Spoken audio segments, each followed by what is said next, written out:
the game of killing. Life doesn't just happen in front of a computer. There's a world outside your room that doesn't involve shooting a bunch of people to bring them to their doom. Life is not a first-person shooter game. There's other activities than just pulling the trigger. And if you stepped outside your door, you'd find the world you live in is much bigger.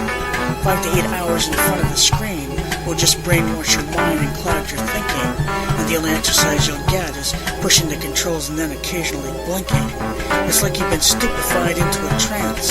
Your eyes are glued to a video game, and your imagination has become stagnated when you've taken on your avatar's name. And practicing how to kill someone is not an activity that needs so much attention, and you have to wonder about the world we live in when that's its greatest invention.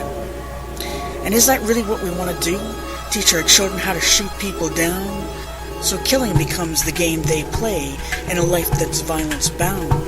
How about a game that challenges youth to bring a conflict to a peaceful end? Or a language that teaches compassion and the messages that it sends? Is that too much to expect? To create a game that would be more productive? To put the focus on a healthier mind rather than how to be more destructive?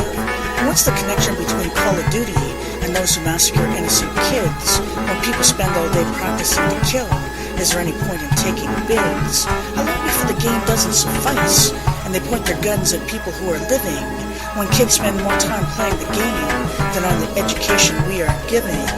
It's the instant gratification and the illusion of being deadly when you are a powerless youth, and the difficulty of facing reality when it's a less personally enhancing type of truth. The rap music they listen to glorifies the idea of killing with their hype, and everyone wants to be 50 Cent or some other equally intimidating type.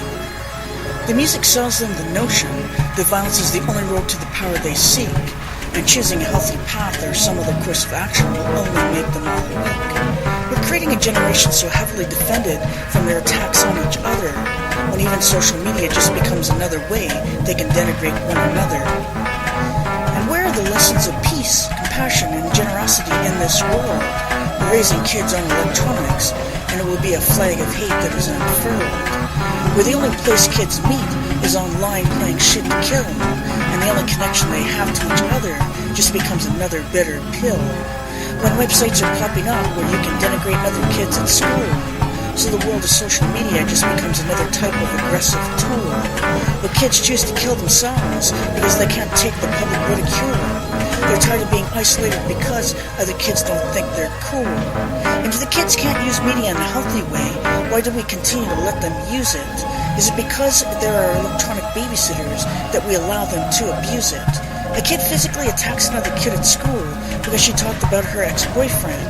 She tells her she will kill her if she catches her, and where will this all end?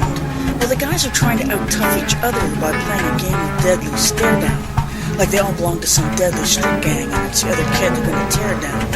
And that looks like some delusion of the importance they think they wield, like they were all born from royalty and they all should be the center of the field. They all need a reality check or maybe a spot on the Jerry Springer show. It's not like they're not getting an education, so this should be something that they know. And I can't help thinking that music and video games are contributors to this insanity, when the only thing kids can think of saying is a hateful type of profanity. And social media just gives them another outlet to create a more ridiculous drama, or to push a kid into killing themselves because their cruelty has become a trauma. And it's not like technology is a curse, but the youth need more guidance when they're using it. It could be a tool for creating more understanding for others, but right now they're just losing it. The schoolyard used to be a place where kids acted out their cruelty, but now they have the worldwide net to provide their hatred with ingenuity. And why aren't we trying to convince kids to use their creativity for a greater cause? Why aren't we asking them before they push the send button to give their thoughts a pause? Why aren't we challenging them to build something up rather than forever tearing things down? Why aren't we challenging them to find a better message than the rapper's lyrics they have found? And where will this all end when our closest relationship is with a cell phone, and the text messaging becomes our prime form of communication, which only leaves us all alone? Technology advances, but we just can't evolve fast enough to keep up the pace. And if If we keep going this way, eventually we won't even see each other face to face. We'll become incapable of speech, unable to write, and emotionally disconnected. And this is the war we'll have waged on ourselves until it became perfected.